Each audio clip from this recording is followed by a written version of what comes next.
All right, welcome back, ladies and gentlemen. This is the Global StarCraft 2 League, Code A, Round 1. I am Doa. Who are you? And I'm Wolf. Oh. Nice to meet you. Nice to meet you, too. You want to cast some StarCraft 2? Yeah, let's do it. All right, awesome. We are going to move into our second match here today. It is going to be Czech, formerly on the team Prime, versus Startail Squirtle, a player that we haven't seen around. Startail Squirtle. We haven't seen him around for... Yeah, exactly. He was Go Boogie back in the day. Back in, it's like Return to the Past, Return to the open seasons. I thought you said this was Code A. I thought Code A didn't exist yet during this time now. That's right. It's a blast from the past, guys. Czech versus Go Boogie / Squirtle. Go Boogie, of course, is the Korean name for Squirtle. Let's take a look, though, at a replay from our Game 3 from last set. Yeah, you can see basically Noblesse can attack in here with his Marines, and Inca was not quite prepared. Losing that pylon, I think, was basically the biggest advantage that Noblesse got from this. When he lost that pylon, he was going to do a lot of damage. But, even so, we just saw Inca showed superior decision-making afterwards. Noblesse played way too risky after this attack. And as you can see, he was severely supply blocked here. He had to make these 2 pylons. That is a problem. Well, look at how supply blocked Noblesse is right now as well. Very That's true. a problem, too, definitely. He just started 1 supply depot right now. So, yeah, he did get really supply blocked himself. I think he ended up, at the end of the day, getting kind of nervous, I think so, too. He got nervous. He got overly scared, played too patiently. They both played so nervous. They neither of them wanted to attack each other at times. Really, no kidding. So you can see this attack does a decent amount of damage. He does not get the cancel on the destruction of the Nexus. He's not able to succeed in that. And in general, I feel like the follow-up attack that Inca went for was really just... It was just too much, man. He didn't prepare. He was really risky. He made all those add-ons. Yeah. This was the warping that really saved Inca, rather, too. Some Stalkers, some Zelts. Even though the Stalkers kind of got trapped by the probes, he probably could have had If he even rallied more Marines survive. here, too, I think he may have actually just been able to end the game, but he decided not to rally. That could be true. Yeah. And nice micro by Inca. I will say here at this point with the Stalkers, he's doing a good job with his micro. Yeah. A little bit over-microing almost from Noblesse, not killing very many probes, not killing very many Stalkers, not killing a whole lot of anything. It's actually really easy to over-micro with bio units in that situation. You want to try to prevent everything from taking damage, but you end up just nerfing your own damage a lot from over-microing. Now, if you guys could see the production tab right now, you would see that there are a ton of add-ons being added right at this very moment for Noblesse. He's not able to produce units. They just finished, as you can see. So now he lost his whole army. He didn't produce a lot for some time, and now this attack, if it hits right now, like I said, is going to do some damage. It just absolutely will. Yep. 1 bunker there. He's got a wall off, but not prepared for this attack whatsoever. No, yeah. And here's what was kind of... I hesitate to say the beginning of the end for Noblesse, but it really was contributing factor to him getting behind. He just kind of started stumbling down the stairs after this, really. He loses so many SCVs here. Inca does not really miscontrol his army, pulls the Zealots back.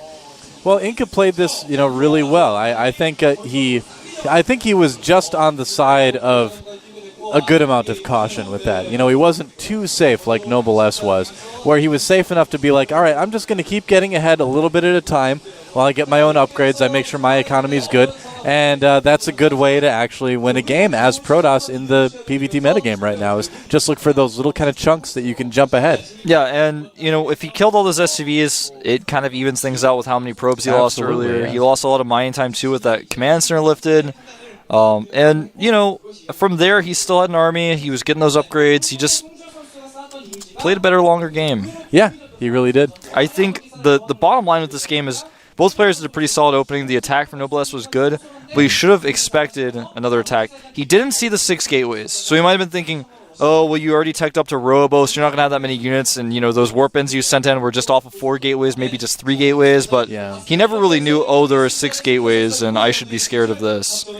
Yeah, it's going to be interesting to see what's going to happen with Terran versus Protoss in the next couple months. I feel like we're going to see Protoss winning a lot more now. It certainly seems like it's already starting, I think. Yeah. I think so, too. I think it's going to be the age of the Protoss pretty soon here. We'll have to see if that holds true for this match.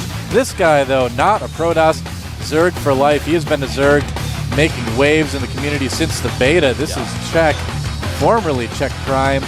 Czech and Fruit Dealer, right before the release of StarCraft 2, were both considered. It was like the two titans, and some people were like, I think Czech's the best player in the world, and some people were like, I think Fruit Dealer's the best player in the world, and they're both Zergs. Yep. Awesome. I think a championship. There was a Chinese term. I think it was called just the World Championship or something like that. A modest name for a tournament. Yeah, it was a cool tournament where people played from all over the world, and Czech and Fruit Dealer duked it out in the finals. And, you know, Czech, I won't say that he's bad now, but he just has not shown the same results he used to. And this guy fell off the map. Yeah, we've not seen him for a long time. Man. He didn't even play in GSTL, really. Yeah, he made his way through the Code A qualifiers. Recently did win one of the ESV Korean weeklies. Yeah. Number 3, I guess it was. So, you know, he has been out there. He's still been playing, still been beating people. It's good to see that he's still here, you know? It's actually just really inspiring to me when I see a player like Maru Prime, for example, who didn't play since the open season. He's like a little kid. He requalifies. Yeah, he loses his first round the second time, but you know, it's cool to see these guys are still trying. They haven't just said, oh, well, I don't think StarCraft is for me. I'm just going to quit. No, they're still out there. They're still trying. They're trying to qualify. They want to do this. Well, they are going to duke it out on Antigua Shipyard for the first map, Teldrim Altar for the second. Then if we need it, Dual Sight for the third map. Pretty good set of maps there. Pretty good set for this matchup, I would say. Yep. Antigua's going to be quite interesting. Remember, the gold base has been replaced with a regular one. But the loading screen has commenced. Wolf and I can see it. So soon, everyone at home, and you, Wolf, and me, will all be in the game. We'll all get to see who gets out in front in this best of 3 between Czech on the left and Startail Squirtle on the right. Let's see who wins. It's game time here at the GSL.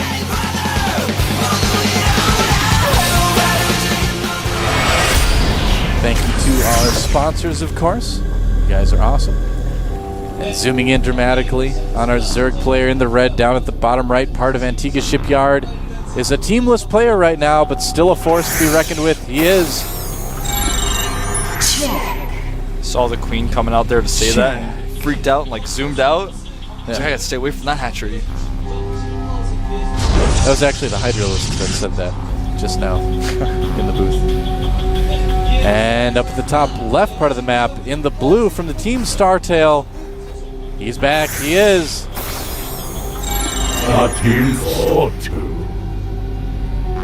Imagine if you just had one of those action figures that you kept around with you, and if you just pressed a button on it, it would say your name like that. That'd be awesome. You wanted it. That would be so cool. Love that. The voice kind of sounded like it said Startail Startle. So it's like he kind of hides behind doors and like jumps on. He's like, what? He's the Squirtle but wears sunglasses. I guess so. He Startle. He leads the pack. Oh, look at that! Pretty close even again. Predictions. You know, we've got some good matches today. I think it is going to be a lot of this type of voting all day through. Yeah, I love that new feature on GomTV.net where you can predict. It's quite cool. And if you guys don't know about that, then go and predict some of the other matches that are going on right now. The following matches we'll have. Go and predict those. Also the ones that Moltrap is casting in Gangnam. So do that prediction. It's really awesome to see how many of you guys think one player or the other is going to win. Nexus first from Squirtle. So he's going to be trying to get that heavy-duty economy going here. Going to put a forge down in just a second. There it is. It's a pretty good map to do a Nexus first on, I would say, especially in cross positions. He kind of lucked out a little bit there as well. It's tough to wall off on this map, a little bit tougher than on a map like Shakuris, for example, but it can be done. And most people like to. It's a favorable choice. I mean, if you can wall off on Metalopolis, people can forge fast expand on Zelnod Caverns, and I mean, all right. There's a way. Hatchery going to be going down from Czech in just a moment here. And so pretty normal openings for both players. Squirtle's going to see the hatchery. He's going to be like, all right, I've got some time. First cannon's on the way, so that's going to be done in plenty of time for any Zerglings that might show up. And now the big question is, in my mind right now, is Squirtle going to go for that Stargate tech that's so popular, or is he going to go into something different? You know, we have seen some Warp Prism play again, even in this matchup, so Protoss does have a good amount of options these days as well. Yeah, and if these Zerglings are going to try to run by here, they're going to have to manually target down these probes. Not gonna happen. Yeah, they're going to see that. They're just going to turn right around. As you can see, it is fairly difficult to wall on this map. It is. It's a really big area, and the angles are a little bit ambiguous, too. So it can be a little bit challenging. It's one of those maps where you need to practice the wall off on. Terminus, the old version of Terminus was another one where I saw a lot of pros practicing their wall offs as Protoss on there. Yeah. Squirtle clearly knows it though, blocking now with just one probe as a Cybernetic score goes down. Yep. Check trying to sneak in there. He hasn't practiced it, so he's like, I don't know if my Zerglings can fit through there or not. He just goes to find out. Yep. If it was July Zerg, you'd just A-move him in there anyway. July Zerg Zerglings squeeze through anything, man. I know they can. Because they're July Zerglings. That's why. Like, if July Zerg plays against a Terran, his Zerglings run up the barracks, gets scared, and just lifts off. It's like, I don't want to be touched by the icky bugs. You can't hit me now. Oh, that probe is going to be in for a rude awakening. Oh, never mind. I guess he's going to be fine. Oh, he's actually so fine, man. Pacifist Zerglings, I guess. Zerglings like probes. Yeah. Oh, that Overlord should get away. Maybe if he turns left right now, it's going to be close. He's not getting away. You don't really want to lose an Overlord at this point in the game quite yet. Wow, look at that. A really fast layer on the production queue, but the Overlord's going to die. Those two have nothing to do with each other, but it's sad either way. And that probe just will not die. Wow. Except for right now. Well, he did not get into the main base, will not see the fast layer, nor does he see any additional gases at the natural, so he's not really able to find anything out. Looks like he's going to go up to 4 gateways here. And a second cannon as well for Squirtle, so he's going to be playing this very safe. You know, if he was watching MLG yesterday, especially the finals, he saw that the Roachling all-in is still quite powerful against people who Forge expand. Very true indeed. So you do have something to worry about, even with the distances, but I've got a feeling Czech has something different in mind. He is getting that Roach Warren, but the very fast lair, I wonder if he's just going to get fast upgrades, or if he's got something else in mind, like an Infestation Pit, or maybe even a Spire.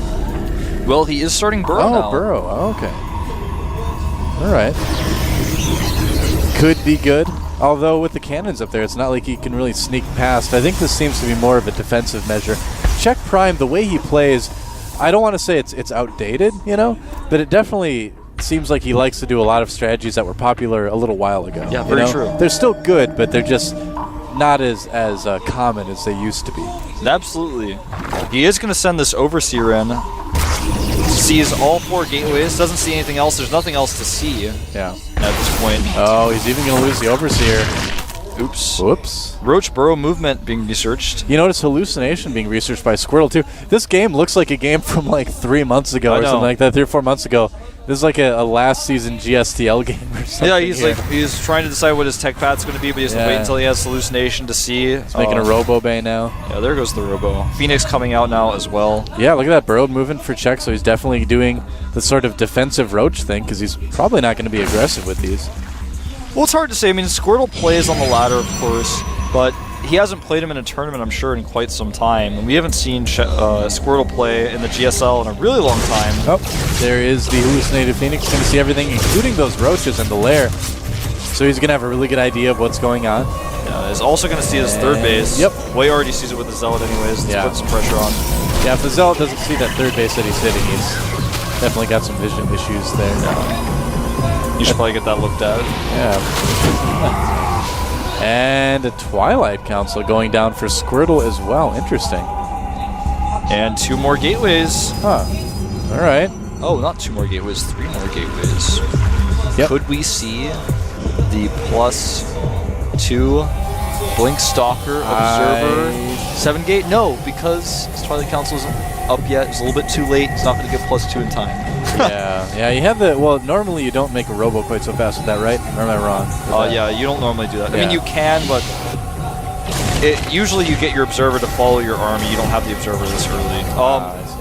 Czech, it's going to be good he has an Observer, though, because Czech is moving forward with these Roaches. And also that super fast Burrow allowed him to deny a third base of Squirtle. And Czech doesn't know about the Robo Bay either. He has no idea. Hallucinated Phoenix is going to see, he saw the Roaches on Burrow. Whoops. If he might not have noticed it. I mean, that was right on the edge of his vision. If he wasn't looking at the mini-map or at that Phoenix at the time, he wouldn't have seen it, so. Spire going down for Czech right now. Ah, okay. Droning up quite heavily. Right now the word count is 50 to 52 with actually Squirtle on the lead. Squirtle deciding not to go for that timing attack. Going to make a third Nexus now after he cleans up that Zergling there. Mutalisk has been pretty popular, but I think Squirtle's going to be pretty well prepared. He is getting Blink, and he is going to have a lot of Stalkers. Might do a good job of keeping him in his base, though. I mean, it might give Czech kind of the opportunity to expand a lot, get some upgrades going, get a big army. We'll see how Squirtle we'll see how he handles it.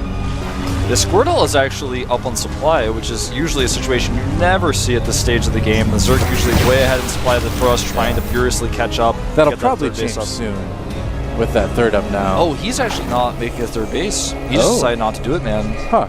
And that's moving out. He's making pylons. All right, so a later timing on this, but he's going to have +2. It'll be +2 or not.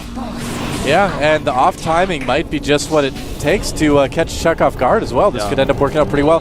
Has an Immortal in the mix as well. Well, there's so many Zerglings here, and 14 mutas on the way, 11 of those about to pop. Yeah, I think Squirtle's going to need to go home. Looks like he kind of is, but he's going to need to be so careful with engaging this army, and there it is. The fight going on. The Zerglings running right past here. Oh, all of his warp gates were on cooldown. He couldn't block them. Yep, big run by here. Can do some damage. Zealots warping in. Nice probe micro here to block themselves off slightly. Yep. All and right. the attack continues. Oh, a burrow making him bring back that observer. Nice job there. And yeah, it looks like Squirtle's just going to go for it. He's going to be like, all right, well, I'll just force you to react then. A dangerous amount of stalkers. Nice trap here. A lot of these roaches being taken out very rapidly. Oh, man. More stalkers being warped in here. The pylon does survive. Blinking ahead to take out the roaches. But 14 mutas are in the main now, and Zerglings have unburrowed. You know, this could actually turn into a bit of a base race situation here. Squirtle sending several stalkers home just the right amount. Oh, okay. And it is actually going to be, I think, fine. He will lose his main nexus, but his gateway production is scattered around several bases. He's going to keep making stalkers right now. 34 stalkers on the map right now for Squirtle. And yeah, he did bring enough stalkers home that should be able to defend against this. In the meantime, it looks like Czech is in big trouble here. Yeah, I think Czech is pretty dead, man. He has nothing to answer for these stalkers. He's sending his mutas home now, but even those mutas are probably not going to be enough. Yeah, absolutely. There's still a lot of stalkers there. And the forward pylon remains, man. Wow, yeah. Czech is just not going to be able to handle this army, I think. Guardian 22 Zerglings about to pop out, but he has enough force fields to slow those down. He has a decent amount of Zealots as well. Yep. And yeah, that's going to be it. Yeah, with the Guardian Shield right there, I mean, Czech is trying to take out some of the sentries, but that's not going to do it. Blinking ahead to take out even more mutas. And Squirtle just looking fantastic. He's about to evolve, man. Yeah, but don't worry. He'll hold the B button. He's not going to change his ID. That's right. Oh. By Queen. Czech trying a desperation counterattack, but I don't think it's going to work. With 2 photon cannons to the top there, and 3 stalkers, he can buy him enough time to send the rest of his units home. And in fact, he's already sent them home. Nice blink micro here. Targeting down the cannon, but guess what? With more stalkers coming in. Yeah, he can spare to kind of split his army like this too. GG. And Squirtle taking a pretty quick game 1 there. He's back, man. Yeah, playing that really well. Really nice 2 base blink timing there with +2. Coming in a little bit later time, like you mentioned, so that may have thrown off Czech a little bit. But I don't know, Czech just played in kind of that old school style, you know, getting the burrowed roaches with the burrowed roaches, and he didn't really need him, you know. Well, the 6-gate timing attack, well, some people, there's a lot of debate about how the 6-gate timing attack came about, and then the 7-gate, Blink Stalker, and all those different ones. Yeah. And for a while, it was because if someone went mutas, you could kill them. Mutas were hard to deal with. This is like a long time ago before the Phoenix buff, and it was like, oh, well, people are going mutas, I don't know what to do, and they're like, oh, if he goes mutas and I attack him while he's making his mutas, he dies. Czech felt like calm and confident after he saw that Zergling was killed, and he saw the Observer, and he was like, oh, you're not moving out now. So he made the Spire. And he kind of started those mutas. The attack got there. The mutas were not really able to be used. If he were at different positions, perhaps he could have harassed the mutas and then used them in his army. But he had to make the choice between mutas in my army or mutas not in my army. And Czech just did not attack as well as he could have. And Squirtle defended beautifully. He actually showed really good decision-making, always leaving enough stalkers at home to just barely deal with those mutas. Yeah, he lost like his main nexus, and that was it, which is a pretty good trade to make as a Protoss player if you're in a situation like that. You're like, sure, take my nexus. I don't really need it. I'm still going to win the game. So, yeah, looks like Squirtle goes up 1 game. But the second map is Teldrim Altar. See how well that goes for Czech. Yeah, I'm kind of curious to see what plans we're going to see Squirtle do on this map. We may see yet another Nexus first. Most likely we will. Yeah. That's a good map for it. Pretty common. Check does not look happy after losing that game. Well, that's kind of the look he's had on his face in like his last, pretty big number for like the matches last in 4 GSL. years. Yeah. No. You think Tickle still looks like that? He's like, please stop. He's like, he still looks happier than I'm happy. Well, who's going to win? Let's find out.